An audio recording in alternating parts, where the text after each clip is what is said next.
saking kita Bujairimi ikuti ketika akan bahwa ada dua pendapat yang berbeda. Lain, saya pernah ditanya bagaimana hukum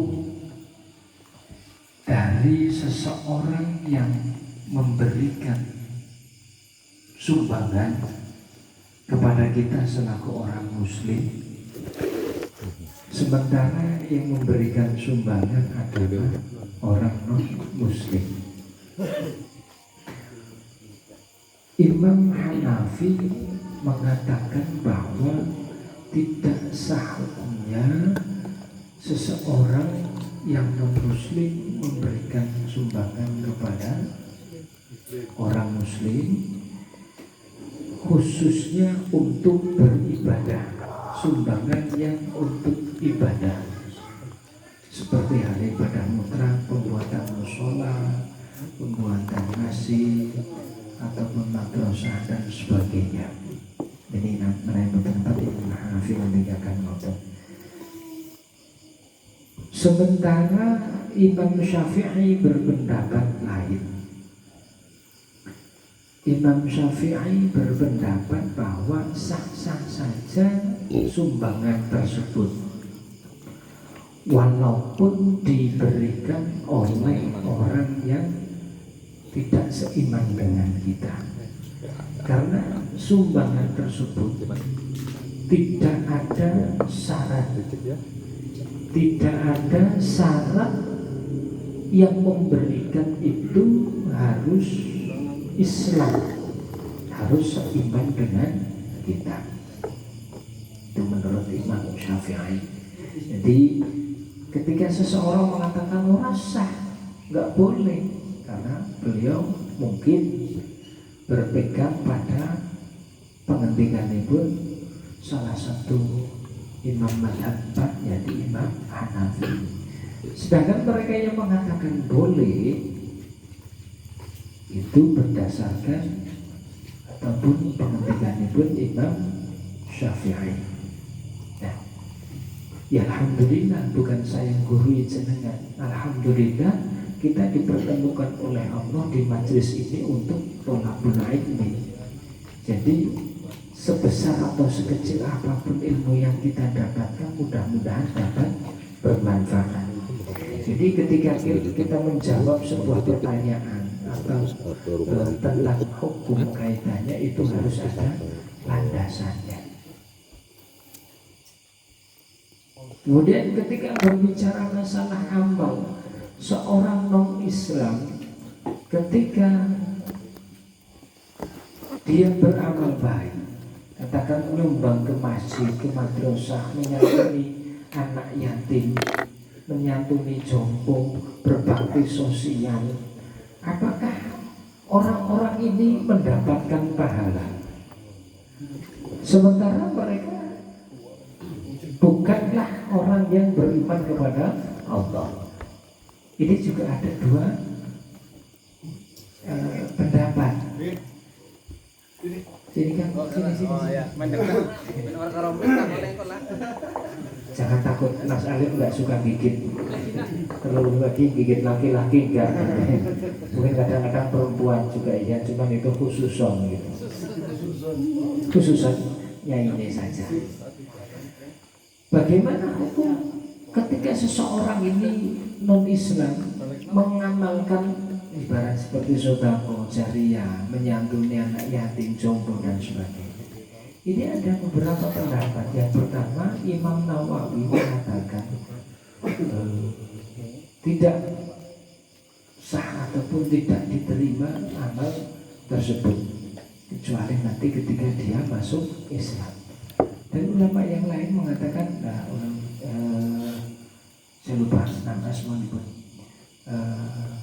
kitab bagaimana mengatakan bahwa amalan tersebut tidak berupa pahala, tapi berupa keringanan. Satu contoh begini, keringanan dalam hal apa? non-muslim tersebut akan mendapatkan fadhilul akmal, akan mendapatkan keutamaan akmal walaupun itu bukan pahala. Fadilahnya apa? Walaupun itu bukan sebuah pahala. Fadilahnya apa?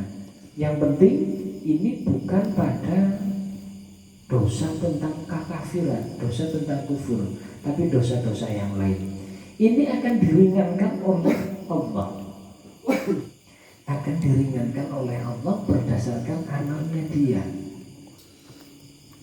Mungkin dia menyantuni anak tidak mampu, jompo dan sebagainya, dan Allah akan memberikan keringanan bagi dosa-dosanya karena dia pernah beramal baik kepada sesama manusia, sesama makhluk Allah.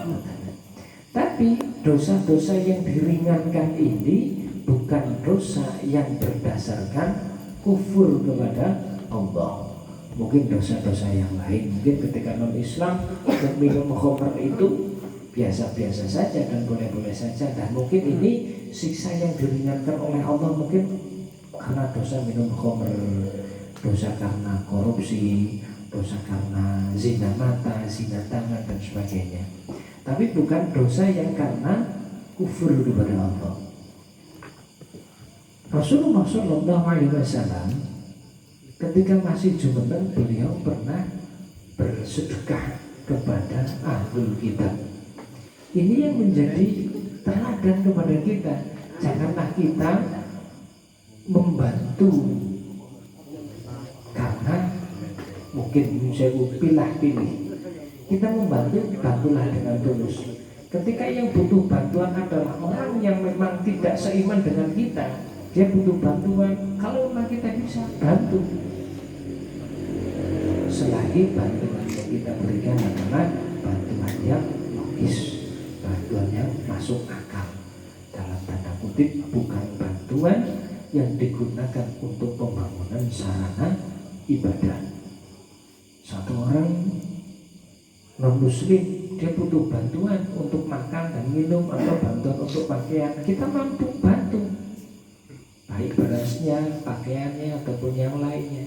Tapi ketika non-Islam, satu komunitas ini butuh bantuan kepada kita, untuk membangun sarana ibadah, ya jangan, bantulah untuk yang sifatnya tidak ada unsur ibadah. Lantas apa yang menjadi pijakan bagi ulama ini mengatakan bahwa orang non-Islam, saya tidak mengatakan kafir, orang yang non-Islam yang tidak beriman kepada Allah ini mendapat keringanan di akhirat di neraka? Lantas apa yang menjadi pijakannya? Yakni Abu Lahab. Abu Lahab saja mendapatkan keringanan oleh Allah di neraka karena apa? Karena saking bahagianya mendapatkan khabar tentang kelahiran Nabi Muhammad SAW, hingga pada akhirnya seorang budak perempuannya diperdekakan oleh Abu Lahab. Nah, ketika Abu Lahab memperdekakan budak perempuannya ini yang menjadi awal Abu Lahab ini mendapatkan keringanan di neraka. Mergo demen karo Kanjeng Nabi, juga pernah memerdekakan seorang budak demi memperingati kelahiranipun Kanjeng Nabi Muhammad SAW. Nah, ini silang pendapat dari berbagai macam ulama. Janganlah dijadikan kita itu saling menyalahkan. Butuh dan pentingnya ilmu yang kita pelajari salah satunya adalah seperti ini. Ketika ada perbedaan pendapat, panjenengan mangertosi, ternyata Imam Hanafi itu mengatakan demikian, sementara Imam Syafi'i mengatakan seperti ini. Imam Nawawi dalam penjelasannya mengatakan seperti itu, Imam Bajuri mengatakan yang lain. Pentingnya ilmu agar kita itu tidak taklid buta, tidak saling menyalahkan. Kalau panjenengan sami hari ini dipertemukan oleh Allah, utamanya di majelis ilmu. Oleh karenanya sedikit yang saya sampaikan mudah-mudahan dapat bermanfaat. Dan yang terpenting adalah Rasulullah SAW memberi contoh kepada kita harus toleransi. Tapi yang perlu diingat adalah toleransi yang sifatnya umum. Ketika yang sifatnya akidah, silahkan amalkan masing-masing. Ketika orang Hindu, ya silahkan amalkan agama menurut kepercayaannya masing-masing.